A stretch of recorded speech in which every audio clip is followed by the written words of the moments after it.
Hello friends! Today's topic is the Ford Ranger MSRT for the 2026 model year, an exclusive road-focused version of the new generation pickup developed together with M-Sport. Unlike the off-road-oriented Raptor, this model is all about sporty styling and dynamic on-road performance.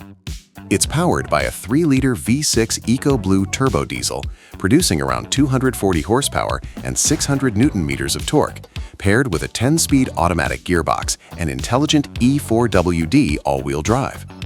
The double-cab body offers 5 seats and full pickup practicality. Visually, the MSRT stands out with a sporty aerodynamic body kit, widened wheel arches, a suspension lowered by 40 millimeters, and exclusive 21-inch alloy wheels. Inside, you'll find sporty seats with strong lateral support, eco-leather and suede-style trim, and a steering wheel with a racing center mark. Despite its performance focus, it still carries up to 1 ton and can tow up to 3.5 tons. Real-world fuel consumption is typically around 9 to 10 liters per 100 kilometers. Thanks for watching. Don't forget to like and subscribe if you love cars.